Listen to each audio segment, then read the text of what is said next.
Good afternoon. My name is Dr. Tom Rivera, and I'm working on the oral history project for South Colton. And with us this afternoon is Miss Connie Cabrera, who was raised part of her life in Colton. And Connie, thank you very much for being with us this afternoon. Truly appreciate you taking time out from your schedule to be with us today to talk a little bit about Colton, living in Colton, growing up in Colton, owning your business in Colton, raising your family in Colton. So thank you for being with us this afternoon. And let me start by asking you, Well, Connie. first, let me thank you for asking me. My biggest problem is not listening. I talk more than I listen. Well, I'm very did you proud. take classes here at Cal State?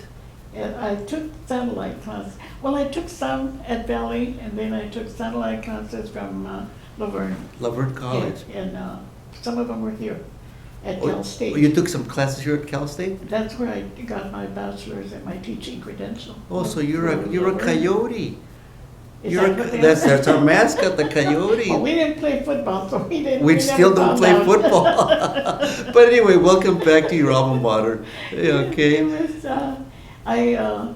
I always thought of education as a dream, because in Jerome, where I was raised, you had to leave town to go to college. Uh-huh. And of course, at that time, girls didn't go away from home, they stayed at home. And so, to me, that was something that I thought was unattainable. I had been, I enjoyed school. I always loved school and had been a good student, but I didn't participate in outside activities a lot. But when I left Jerome, I had gone from 7th grade to 9th grade, Mhm. had not done 8th.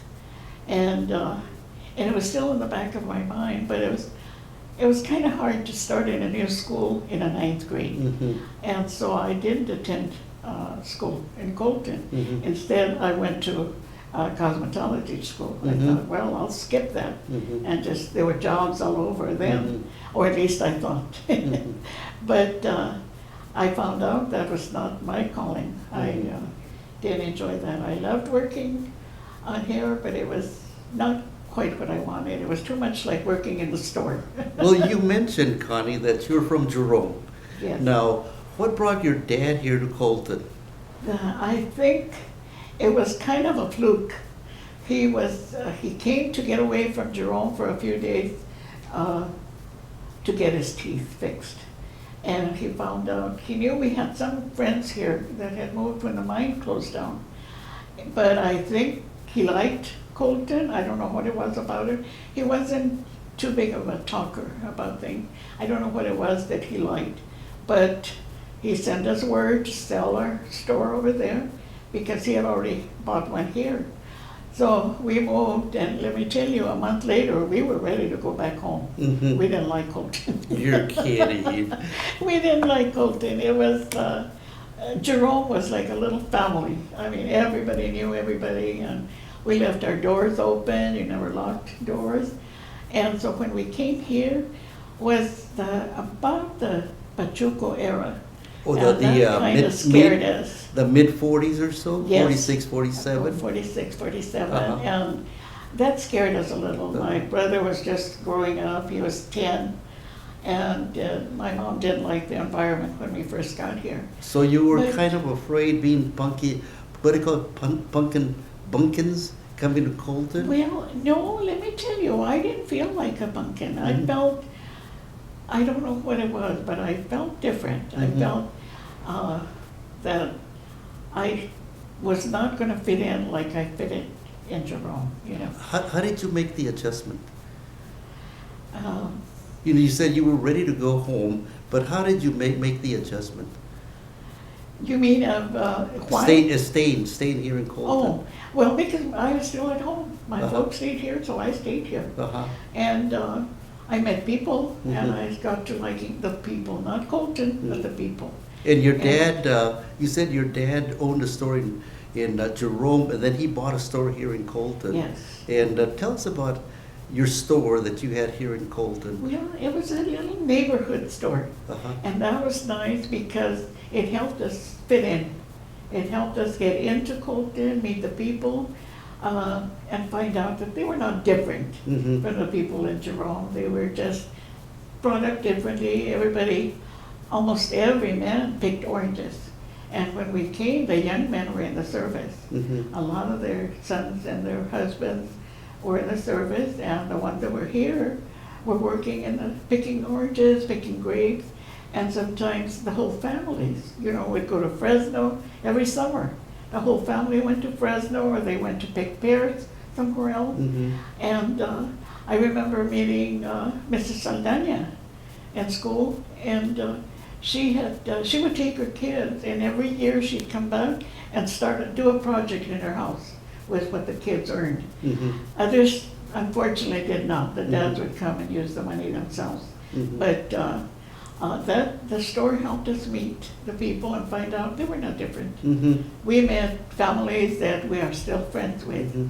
We met all the families surrounding the store. The store my mom built was next to the park, and the park had just been built. Well, you mentioned that you had, this first store was on N Street. Yes. On N Street between 9th and 10th Street. Yes. On the north side of the street. And then what happened to that store, Connie? Why didn't you stay at the store? After we left it, somebody tried to keep it up as a grocery store, but it didn't work because my mother had opened one on O Street, a new one, and she had different ideas about the business that she brought with her Mhm. from Arizona. And when we lost my dad, she took over Mhm. and applied those ideas. So the to new her store was business. maybe a block away from the old store? Yes, about, I would say Yeah. that, just a block, because it was almost in the same position as the Yes. street. Yes. It had just been moved to Old. But from N Street, you moved to O Street. Well, yes, Yeah. but we lived on 9th Uh-huh. and M, Uh-huh. so we were right in there. Mhm. We were You near were the a couple store. of blocks away from the new From store. the store, and, Uh-huh. and we found, we felt very welcome Mhm. when we opened that store. At first, we just inherited Mrs. Gaitan's customers and friends and that, but when we moved, when my mom opened her new store, we got our own friendship, our own little circle. Mhm. And we weren't competitive. In Arizona, grocers helped each other, Mhm. just like other people helped each other. They were all worked together. They would buy wholesale all together. When we kind of came here, at first that's what we didn't like. Mhm. Mr. Rodriguez had a store and was very selfish about Yeah. customers and that. But we found out that we were welcomed by the customers. Well, And- Rodriguez had their market about a block and a half from your store. Yes, in From your front of our tiendita. house. Right, right. And then you mentioned your neighbors. You said that your store was a central meeting place for the neighborhood and people from that area. Now, who were some of the neighbors that you remember? I remember your mother. yeah. Jenny And Rivera. I remember the Rosales, the Olivas, Uh-huh. the Gomezes, the Alvas, Martinezes, the Valesanes, although they didn't have young people in the family, were friendly. Mhm. And so there were all the people that lived in the federal project at the time. Oh, that's like, right, that's right. Going to the store there, Mhm, it was close by. And the only trouble was that Mayon had their pickle place across next to the Valisan building that they Mhm. had bought, and it was very hard to break their power. They sat in the city council and everything, and we weren't used to getting involved in those things Mhm. in Jerome. And so it was hard for us, and there was a man, I'll never forget, Mr. Henry, do you remember, he was a councilman? Henry Mendoza. Yes. Henry Mendoza. And my mother couldn't get a license for the store when she first started to build it. They said it was too close to the park. it was going to influence kids. I don't know in what way. But then when she tried to get a wine and beer license, they didn't want. We found out it was because the Mayan people wanted that property. And so they were blocking everything my mother applied for. So Mr. Mendoza stood up and at one of the council meetings and said, here's a lady that isn't asking for welfare. She's not asking for help. She just wants you to give her a license to do what she wants to do and try to support her kids now that she's lost her husband. So we did our store. I think our main business was raspados by hand, because during the war you couldn't buy the machines to make the the ice for the raspados. So we had people came to the games at the park, and we got that trade. And so your store, La Tiendita, was almost across the street from the park. it's across the street. Yes. Really? And the park was built in 1939. So you're right. It was kind of a fairly new park. Yeah. And I guess what they had planted new was all the palms, because I remember going there, just to get away from the store for a little while. And the trees were small, the palms were small, but the playing field had already been there. It was the park section that they had donated later. And so it helped our business. Plus the fact that a lot of the women liked going there because a woman ran the store, she understood them, and it was a nice meeting place for them to come and chat and not just get their groceries, but they would chat. They had their boys in the service or their husbands, and so it was a nice meeting place for them. It was not a restaurant, it wasn't a bar, and at that time Colton was booming because of when they came on leaves and that. I remember 7th Street was very active. They had a lot of restaurants, a lot of bars. But Mr. Juan Caldera had his finger in a lot of projects for the Mexicanos, and which I didn't understand at the time, that they had to look for things to do in South Colton because they were not welcome in North Colton. So he had a swimming pool, he had a dance hall, he had many things that Mexicanos could do without feeling left out or put out. And so that's what we met with when we came, which was strange to us. We had not felt that in Jerome. But it was a lot of things for people to do, because a lot of Mexican activities were celebrated. The church was very active. Las Fiestas Patrias? Las Fiestas Patrias were a big thing at the time, it was the big yearly thing. And so about the time we came, some of the young people that started coming back from the service got more active in school. And they started putting on plays like Ramona and participating in the parades for the 16th of September and starting youth clubs where they had healthy things to do, And Father Valencia was very active in the community. He was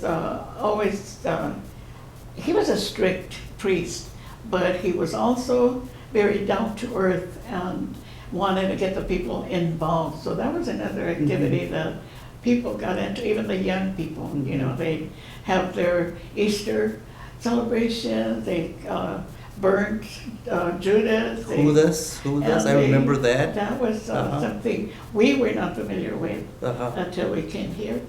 And it was, they were healthy activities, The Pachucos mostly came from LA, and they were the ones that came looking for trouble. It wasn't the Colton kids so much.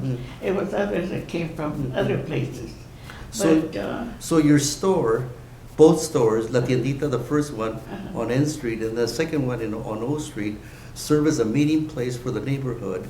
And then you said, it seems to me from your description, Connie, that it was kind of a support center for many of the moms and wives that had we people in the soul. didn't realize that right away. It took us a while to realize that women were feeling their power in the home.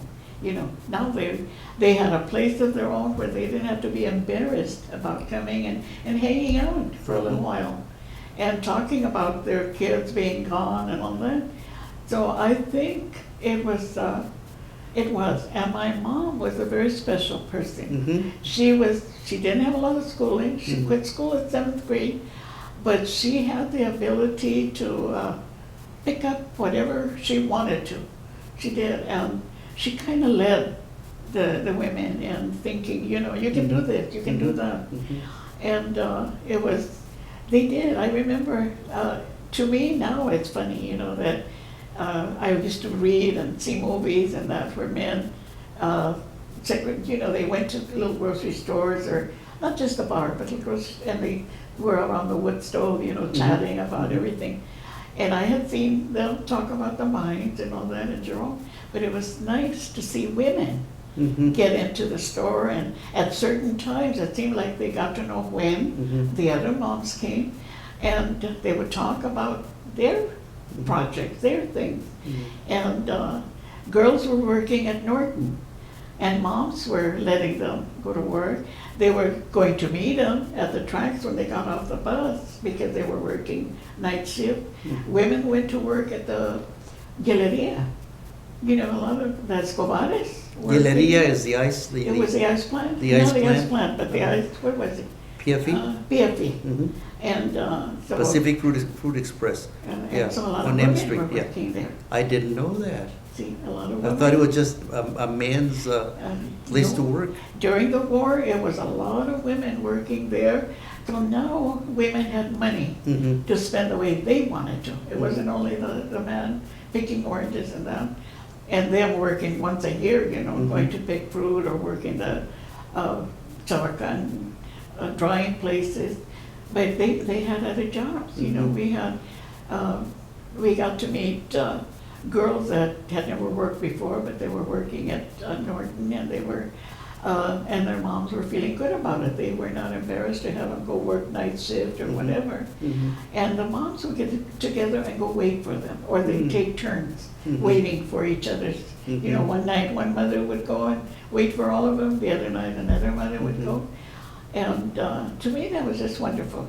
What about the idea that many of the wives lost their husbands? Was that also a wonderful support group to be at the store and talk about you know? I remember the mothers more than the wives going through that, but that also, I think, helped meeting other mothers that were. They used to get together and pray the rosary with the radio at one house or another. And so it was like a support group for all of them. It wasn't the Golden Mothers, it wasn't that. It was just our mothers from South Colton getting together to pray for our sons and our husbands. And yes, they could come and talk about their letters from their sons or their worries because they had not heard about their sons in quite a while. We were there when the Moraleses lost, we were already here when the Moraleses lost their son. Which Morales was that? It was Frank Okay. that was killed. Joe and I think Louis were in the service now. And they lived on the corner of 11th and O Street. 11th and O. Right. And there was another mom that would congregate with the ladies there. And so the Carriones lost their older brother also about that time. And it was, yes, there was a place where they could come and mourn and talk about their worries and talk about, well, my son is at this place and mine is at this other. And even if they were not educated, if they didn't know where certain places were in the map, but they could talk to other moms about where their kids were and feel, well, they're in the danger zones or they're not in the danger zones. And that was something else that was kind of new to us. We hadn't, when we came, we hadn't lost a lot of boys. They were in the service, but we hadn't lost a lot of them. And there was more being lost here than Nieves has lost one too, I believe. So it was, we came at a different time to Colton than than the people that lived here that we met. Mhm. You know, we were coming from another environment completely different. Well, tell me about the Depression years. You mentioned that because of the Depression and also the war, that there were not too many things available for people to buy. You know. Yeah. The Depression was different from this Depression. Mhm. There was a lot of things available, but the people could only buy what they needed. Mhm. And President Roosevelt started the WPA program about that time. So people still worked for what they got. You know, nothing was free. Mhm. They still worked. There was a WPA, there was a CC program, which was young men Mhm. going into the forest, planting trees and Fighting fires. conservation Yes. programs. Yes. And so it opened up a new world for Mhm. our mining little town. And when we came here, we missed that, you know, because it was during the war by then. Mhm. And even though people had more money, the things were scarce. Like They what were things? rationed. What things were rationed, Connie? Everything that I can remember that a home need, coffee was rationed, sugar was rationed, Gasoline. meat, gas, tires, shoes. People had to have a stamp to go buy a pair of shoes. A stamp. A stamp. A coupon. It was like the blue chip stamps, the Mhm. green stamp. Mhm. You got issued a stamp for each person. And so sometimes older men didn't use them, so we young people would kind of play up to them to get an extra stamp for an extra pair of shoes. And it was funny because we had to use, it was chicory coffee at the time, which didn't taste that good at all, but you could buy that without a stamp. And so people started using that instead of coffee. What about sugar and flour? What? Sugar and flour. The sugar was rationed, and I think it was because of where we got the sugar from. Mhm, mhm. It wasn't for any other reason. Mhm. The coffee, the sugar was because we couldn't get it easily, Mhm. and the gas, of Mhm. course. But I remember my dad having to put in for his car because you weren't allowed to just go buy a car. You had to wait your turn to get Mm. one of the cars that came in. And I guess because in Detroit they were manufacturing war things instead of cars. Mhm. But it was an entirely different concept of a neighborhood grocery store. Mhm, mhm. Because then you have to limit your bologna, which was something people bought in a little grocery store. The Mhm. bread, the bologna, you know, the school thing. I was going to ask you, what kind of products did you sell besides bologna and bread? We had all the canned goods, we had meat, vegetables, and everything, but the big thing was the things that you run out of in a hurry and you can't wait till you go to town to buy them. Mhm, You know, we had the big stores, mhm. which we were not familiar with. In Mhm. Jerome, we had the company store and then little neighborhood stores all over. Mhm. But here, there were more stores available that we were not familiar with. So we had to battle against that. What about milk and eggs? I don't remember that they were rationed. Mhm. I remember it was a big, something people depended on to get Mhm, by, you know, mhm. eggs and milk. And And, clothing and shoes and. You know, there was clothing, I didn't know too much about. My mom was a great seamstress, Mhm, so we didn't bother too much with that. mhm. But because of the shoes, that made a difference. You know, you Mhm. couldn't buy all the shoes you wanted Mhm. to match your outfits. But it was the jobs people were doing, they needed, grew up needing different kind of clothing, you Mhm. know, than before, Mhm. just to go pick fruit. And it was a whole new world for them. Yeah, picking fruit. What about going to work in the office or at Norton or some of those places? You know what, I hear now, Mhm. I didn't experience that, but I hear from friends that I have now that counselors at school never advised Mexican girls to train for this or that. It was the biggest thing they could strive for was to be a secretary, you know, to work at an office. That was a big thing. No one was advised to go on and be a teacher, be a doctor, be a nurse. nothing, you know, it was, the only thing they could hope for was to work in an office with Mhm. someone. And so that was kind of limited to what they strived for. Mhm. Or And, what they expected from you. well, probably so, you know, and I didn't go to high school here, Mhm. so I don't know that much except what I hear from my friends now. But their big thing was learn shorthand, learn typing, because that's what you can strive for. You can Mhm. work in an office, and that's as high as you're gonna, or a telephone operator. Oh, okay. And oh, I thought Okay. that was great. Okay. I went to look for a job. I wasn't tall enough. I couldn't reach the board, so I wasn't hired. But What about the bank? Bank of America, I think, was big also, working for the banks. I don't know, Tommy. Like I tell you, I didn't. To me, a bank job would have been boring because I was tired of the store. So I never tried. But we Mhm. didn't have all the banks we have now. Mm-hmm. You know, there was a Bank of America, Right, and I right. think Security Bank, Right. and those were the two banks. Now there's more Mhm. banks available where people can go work, but I don't think. Even though the boys were in the service, and you would have thought more girls would have had a chance for jobs, I really don't know that part of it, how Mhm. easy it was.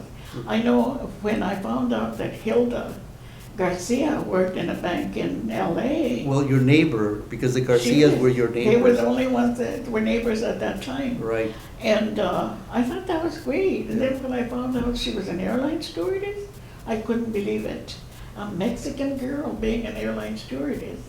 And so, but like I say, I don't know what was out there. My parents thought it was more important to help them in the store. Mm, mhm. And there were no checks there. That's when my sister went to work for another grocery store. Mhm. She wanted a check to go with her. But, you know, and my dad met Mr. Castorena, and his daughter was a beauty operator, Which Castorena? Porfirio. Porfirio. Castorena. Oh, it's the Lina. Lina. Lina Was a Castorena. beauty operator. Right. And my dad thought that was pretty good. Uh-huh. So he did encourage me to take that course. I took it, I enjoyed it, I made new friends out of Colton. Uh-huh. And it was the work I didn't like too much. It was too much like grocery work. Mhm. You were pleasing people.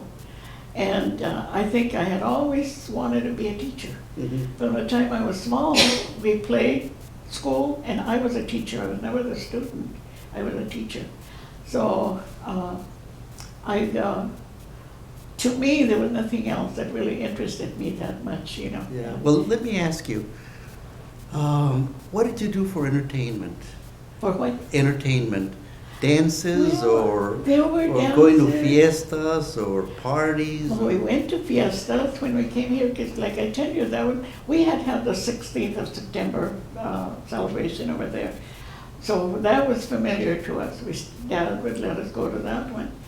And there were dances at the Masonic Hall on top of the Mission Drugstore upstairs. Oh, tell me about that. I'm not familiar with It that. was Downtown Colton? it was as you go up under the bridge now Yes. to get to the main street over in La Cadena, the Yes. business. There was a Mission Drugstore and a bakery, a Buttercup bakery. And upstairs was a Masonic Hall that people rented Mhm. for parties, dances to raise money, or dances for weddings and that. I don't remember much of any other at the time. Mhm. And so that was going to dances there, going to the 16th of September fiesta, the church, when we came. And of course, the sombrero was a big thing at the time. Uh-huh. And it was, they'd have dances and that. But gradually it got a little too rowdy. Mhm. And so it was a Masonic place Mhm. for dances. By the time I met Nacho, men were coming back from the service, and they had dances at the Orange Show and at the auditorium in San Bernardino, The auditorium was located downtown San Bernardino? downtown San Okay. Bernardino, and Okay. the Urbita dance Urbita hall, was, where the Inland Center the is Inland now. Center Shopping Center is now, okay. It was there. And we had big name bands that came there Mhm. at the time. Mhm. So that was a big thing, Mhm. to go to a dance there, because you danced to big band Hmm. music. And so, Was there the swing band like Tommy Dorsey and? yes, we got to see Duke Harry Ellington, James, Harry and we got James. to see Xavier Coogan, Uh-huh. and all of those big names. Oh, we got to see Louis Armstrong, Mm. which is one of my favorites. And then there was the Orange Show, of course. Oh, yes, that's Everybody right. looked forward to the Orange Show in Uh-huh. spring. Uh-huh. It was, they had big name bands too, a lot of really good entertainment in it. And it was more of a participating thing. You had the hobby show, you had the, I remember the displays, The the orange display. displays. well, that was something that was different from any other place. You know, their display, at that time, they were made with oranges. Mhm. All the display were made with oranges. Mhm. And then they had the carnival part of it, which a lot of the kids looked forward to. And they had a free day where school kids could come free. And then the schools participated by taking their bands to play. And of course, that was something big. Parents came out to hear their kids play in the Orange Show. And so it was booming, like I say, at that time. There was something going on most of the time that you could attend that was healthy. Mhm. But it was different to us, but the people here were already into that. Mhm. It was, Mhm. it was their main, they looked forward to certain times of the year for different entertainment. And so it was, the families that we met, there was a lot of intermarriages there. I mean, when the boys came back from the service, they met again, you know, almost like different people. The Mhm. boys came back different, the girls had gotten more independent too. So we were here to see that, see the. The change that happened Yes. after the war. After the war, we Uh-huh. saw, we didn't see it before the war, so we Uh-huh. weren't too much in that, but we did see what happened after the war. You know, kids that had just been neighbors before were now boy and girlfriend, you know, when they came back in their Mhm. uniforms. Mhm. And at dances, they were very important now because there was the young men in their uniforms, very proud of. And they So were not. the community was proud of our boys that served in the service. Yes, the South Colton community was very proud of their young men then, and I didn't know why, but evidently there was a difference in the way they were treated. Mhm. Young men expected to be treated differently after being in the service, Mhm. or wearing a uniform, you know, Mhm. they felt, yes, we're part of all of Colton, not Mhm. just South Colton. Well, you know, some of the numbers that I've looked at of number of young men that served in World War II out of Colton, Mexicans, Mhm. was 395. 395 young men that came from South Colton and served in World War II. And then there were 5 females that served in the war effort also. So altogether from South Colton, we had about 400 people that served in the army. Just from South Colton. Just from South Colton. See, Yeah. and that gave them a different feeling from, I guess, from the way they felt before. Uh-huh. They were part of all of Colton, Mhm. not just South Colton. Mhm. And to me, it was so nice that they started going to higher institutions. They started having the nerve. The government would give them money to continue an education according to whatever schooling they had. Mhm. Now, my brother-in-law, Tommy, qualified to get into accounting Now, because he Tommy had was graduated. Tommy was Nacho's, your husband's Yes, brother, Yes. and he lost a leg. He lost a leg and had a lot of scars all over his body. And in a way, it made him want to show people that he could still do a lot of things. He didn't give up because of what happened. So with him, it worked really wonderful because he felt, okay, I gave service and they're going to get, it isn't free. I earned it. I earned the right to go to school and let them pay for it. So it was something that from talking to him, because I met him before I met my husband, Nacho. Mhm. And he would go to the store and talk to us about his experiences. And he says he started feeling, I can go back home and do things now. I don't have to hide in South Colton anymore. So he took accounting, and he was a state auditor for many years until he Mhm, mhm, retired. mhm. And it was great because he felt I don't have to stay in South Colton now. I can go live anywhere I want to, and I can do anything I want to. He got married, raised a family, a wonderful family. Mhm. And then my husband could not hope for a better thing than being a barber because he did not graduate. Being one of the older ones in the family, he had to quit school to work. Oh, when did he, what year, what grade level would it be, was he when he He quit said school? he had stopped at seventh because Tommy had skipped a grade and was gonna be in his class. Mhm. And of course, his mom was thrilled to death that he was not gonna waste time going to school anymore. Because to her, being in sports and going to school was waste. Mhm. So she had been a widow trying to raise her kids by herself. And so she was welcomed, he was welcome at home because now he could go to work and help her. Mhm. And so when he went to apply, he used to give him a $50 a month stipend to live on while they were going to school. And when he went to apply, he had to struggle. He had to get 2 teachers that he remembered having write letters that he could handle Mhm. some kind of an education. Maybe not a profession, you know, but some technical thing that he could learn. So he picked barbering. Mhm. And he said he didn't even know why. Mhm. But that was one of the things he could pick, so he Mhm. picked it. And that opened up a new world for him. Mhm. Because now he wasn't with just older men working. He had worked in the orange groves and he had worked at the cement plant with older men. Mhm. I mean, his ideas were kind of old man ideas. Mhm. But this opened up another world to him. Mhm. You know, I don't have to go work at the Mhm. cement plant. And so, well, he was going to barber school, I was going to beauty school. And we met in a wedding, like a lot of people. Well, tell me about that meeting.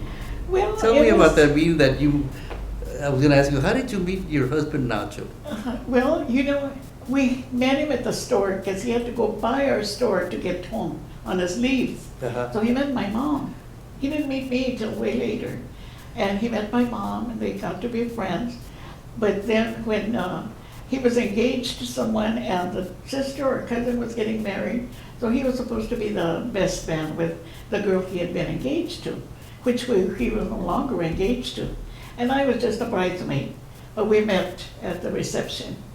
And I guess we were going to school for almost the same thing, and there was something to talk about. He was shy. He was not a very outgoing person at the time.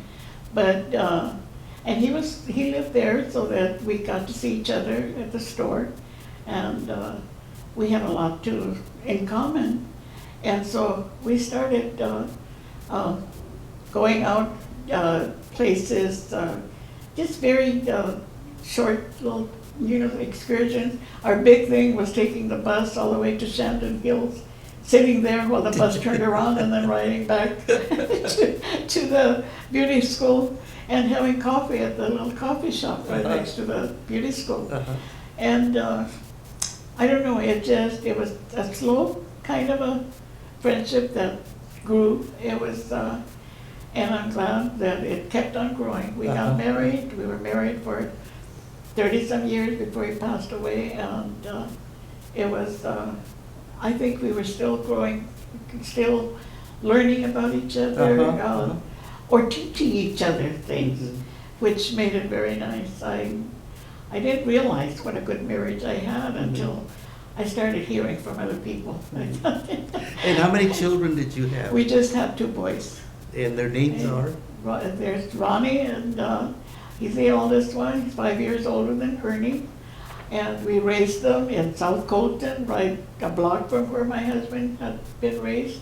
He came from Barstow, and he was only 7, and had lived in the other section of South Colton in the beginning, but then lived over at La Palomas, I believe is what they call that area. That barrio was La Paloma. Uh-huh. Hey, Barrio La Paloma. Sí, And so uh-huh. when we got married, he had this home built for us for when we got married. Right on the street, my mom had the store built. Across the street from the park. Across from the park. We lived right on the corner of 10th and Elm. And we raised our boys going to Wilson. And it was kind of a sore spot that people would still say, send them to Lincoln. Wilson doesn't have good teachers.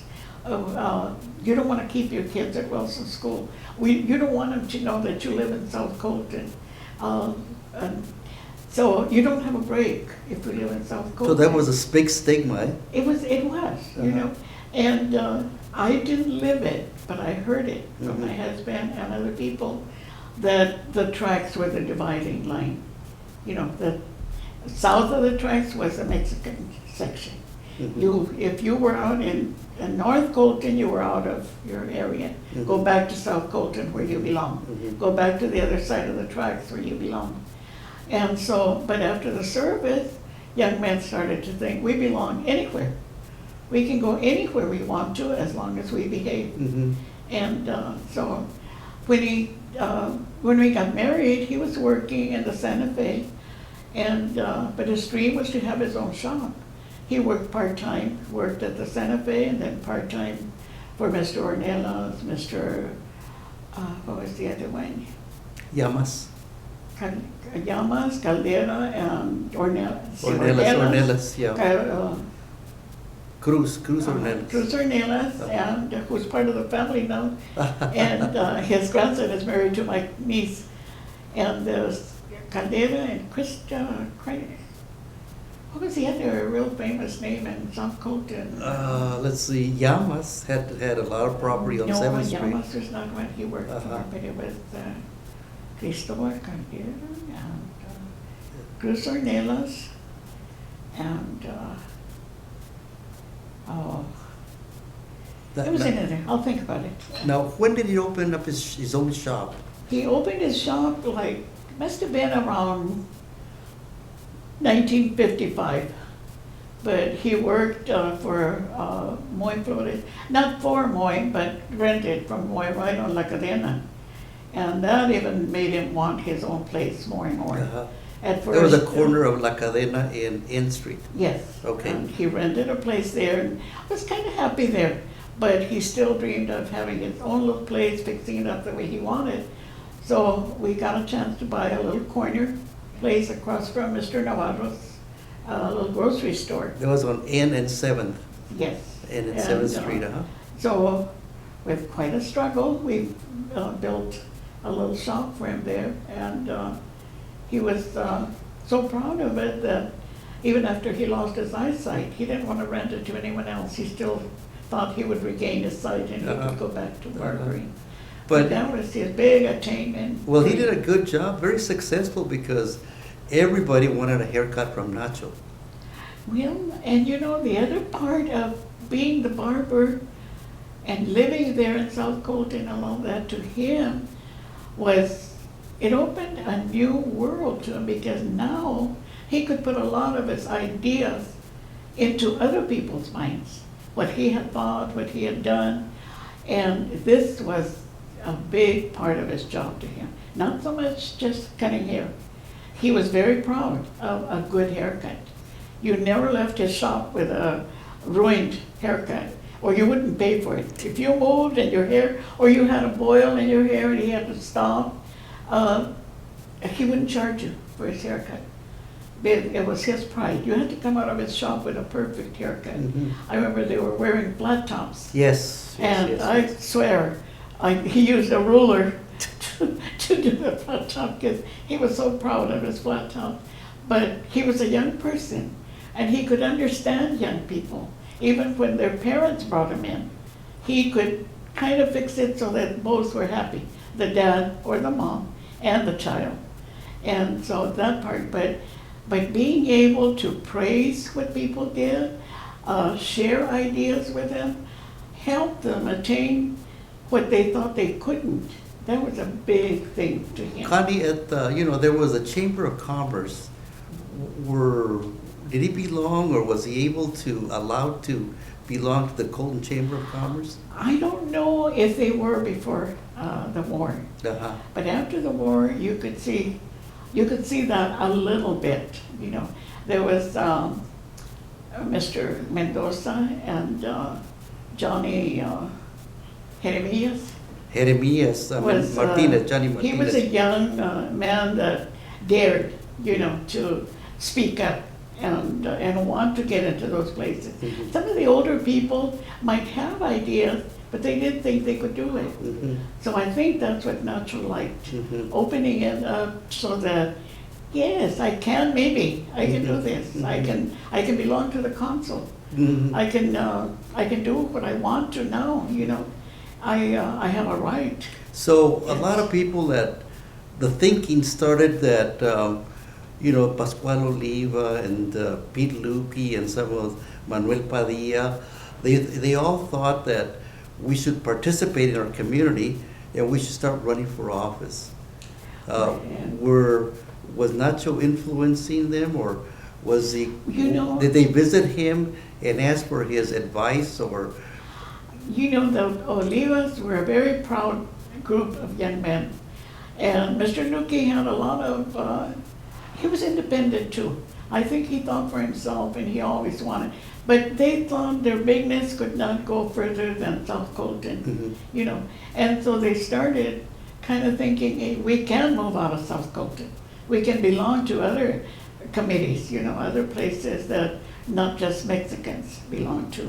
And Mr. Luque was an icebreaker for that, very criticized by some Mexicanos because, of course, they felt, no, he doesn't have all the education he needs, but he had the power to convince people, and my husband did help him. Mhm. I don't think he got ideas from my husband, but my husband helped him when he needed to run for offices, when he needed to get people to listen to him, Mhm. and also the Olivas. My husband joined the American Legion when he got back from the service. And, Was that the Fidel Hernandez yes, Legion post? it was one young man from Colton that was killed that they named it after. Mhm. And his cousin, La Cabrera, Jacinta's son. And so he started telling people his ideas, and maybe at first he was a little shy about getting into running for office himself and that, but he was very good at making them feel good about and helping them Mhm. campaign and all that. Mhm. And spreading his ideas in the barbershop, Mhm. because a lot of men now were getting a little more positive about themselves and thinking, yes, what I do know is important. Mhm. And that was something that my boys inherited from my husband, Mhm. that you can do anything you want to. I don't care where you were born, and you can learn anything you want to, and no one can take it away from you. They can take material things from you, but they can't take what you learn. Mhm. So with him, because he didn't have the education and didn't have opportunities because of the lack of education, that was a big thing for him. And then your son Ron, good ball player at Colton High School. That was another thing. My husband had not been allowed to play sport. So if the boys wanted to participate, he was right there. If they wanted to play baseball, he was there coaching, helping the coaches, helping raise money for the teams.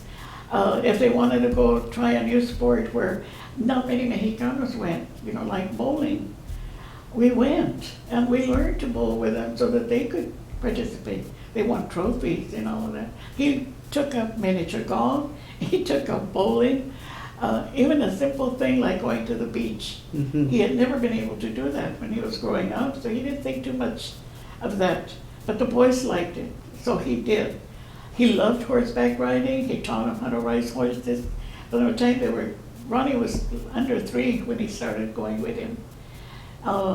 He taught him to fish, good, clean fun that he liked. He loved the mountains. He loved being out in the open, enjoying fresh air and all of that. But it was, the schooling, as far as he was concerned, led to everything. And music, he loved music and was good. Learned to play different instruments without any lessons. When our boys were taking lessons, he would help them with them, and he had never studied music. But so both the boys grew up being in a school band, which I guess at one time was not open to a lot of Mexicanos either. Mhm. But by that time, he got involved. He was the president of the parents club, so that he could do something about their raggedy uniforms that they had. That way he was in there raising funds.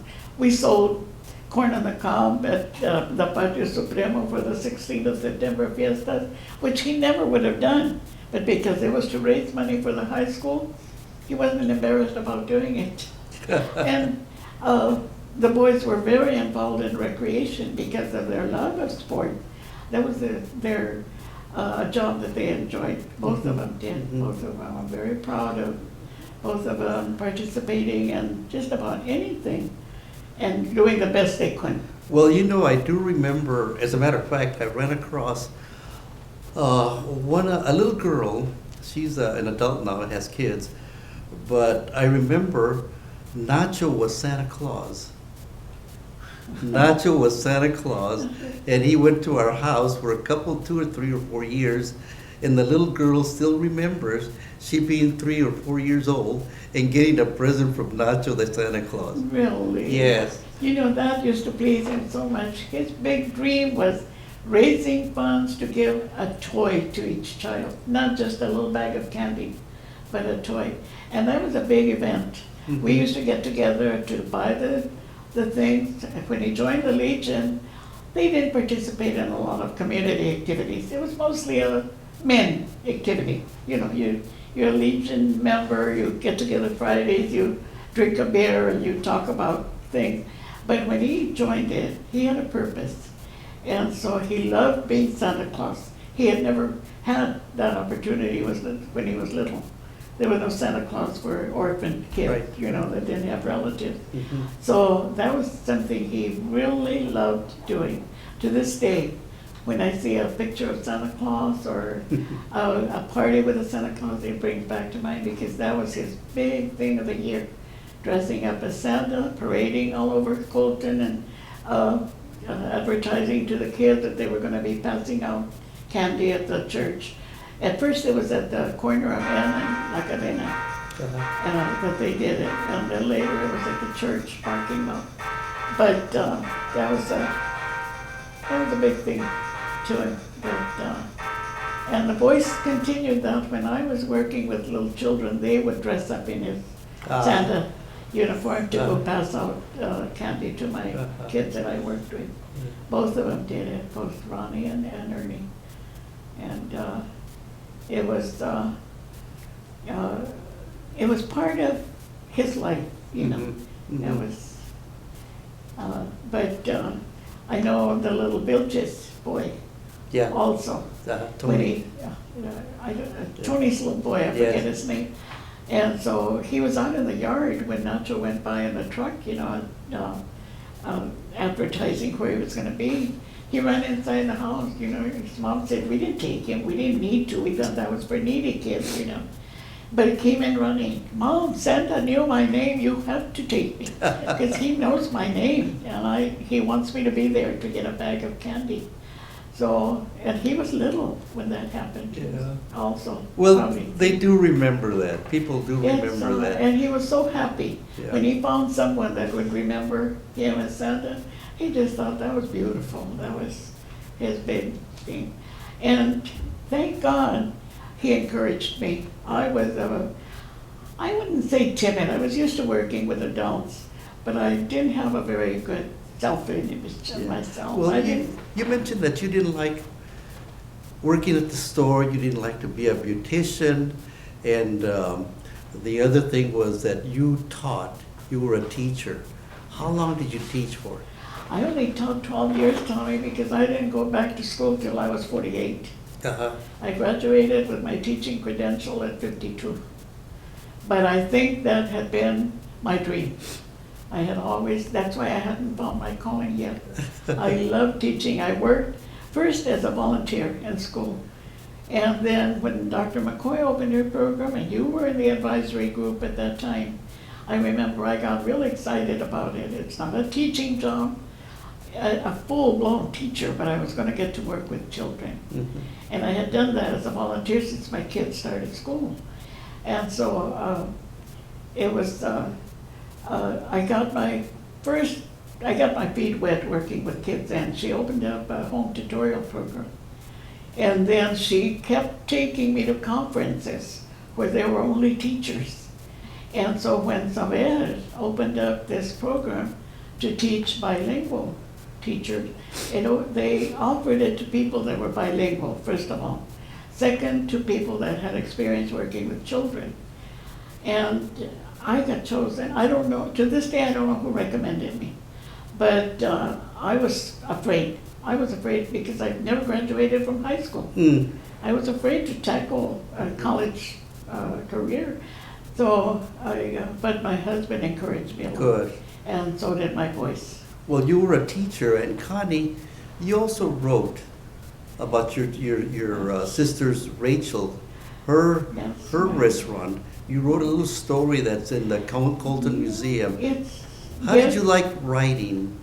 I love writing because I was shy. Writing was one way I could tell my feelings, you know.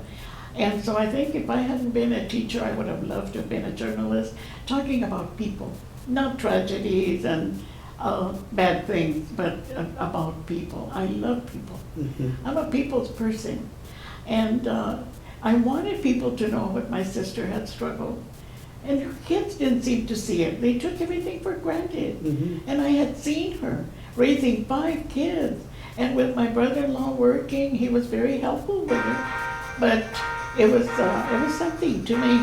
And I wanted people to know, you know.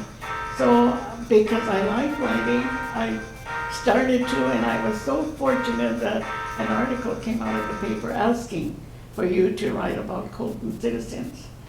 And I thought, well, people need to know about her. So that's when I tried writing, and I loved it. The man was so encouraging, the one that accepted. And even at first it was just a newsletter for the museum. And then it got put in there. And of course, by then her kids were really thrilled about it. And they were happy that I was doing it. I remember her son asking me what gave me the idea to write, that he never knew all those wonderful things about his mom. And that's what I liked about writing, telling people something. I wrote about my husband, about him and his plants, what plants meant to him. And I wrote about Ronnie when he participated in the California tournament at UCR. And it was, I wrote about little kids living as Mexicanitos in the United States. All the things that were coming out with a bilingual thing, an idea was Mexico, how things were in Mexico. But our children were not in Mexico, they were here. It was a very different thing, you know. And so I wrote about Frankie and Libby's little girl and her little experiences when I was in school. What's the little girl's name? Andrea. Andrea Gonzalez. Yeah. And it's, I figured, you know, yes, we are Mexicanos, and yes, we do love raspados, and we eat Mexican food, and we have barrios, which we didn't know. I didn't know about barrios when I came to Colton. I didn't know I lived in a barrio until then. But I loved that because I thought there's people that they're writing about, all these doctors that are writing about, you know, books about Mexicanitos. They're talking about Mexico, but not here. So that's what I got encouraged to do. When I took the literature class, she advised me to write children's books. But I'm not very creative. I couldn't think up stories. Well, you picked the right subjects and the right topics. But Connie, I thoroughly enjoy reading your story on the Dale's restaurant. Thoroughly enjoy that because it gave me a wonderful sense of history of the restaurant, and also the some of the things that the evolution that it went into developing the restaurant as it is now. And you know, I want to thank you again for being with us this afternoon. Thank you so much. I thoroughly enjoy this our discussion this afternoon. Thank you. And like I said, once we finish this project, I'm going to give you a copy of the audiovisual that we did today. Well, you know, my kids dream of me writing about my childhood in Arizona. When I talk to them, you should see my daughter-in-law. They want to know this and they want to know that. And my kids say, Mom, Right, well, you still, and Nacho used to call it, well, I still had all my marbles. Well, we're looking forward to that. And again, thank you so much for being with us this afternoon. Thank you, Tommy, I enjoyed it too. It was very pleasant. I've known you for years, and let me tell you, I've always admired you. You were one example I've always set up for my kids. Look at Tommy, look at Ernie Gomez and Ernie Garcia, and that's who you want to be like. Well, thank you. I appreciate that.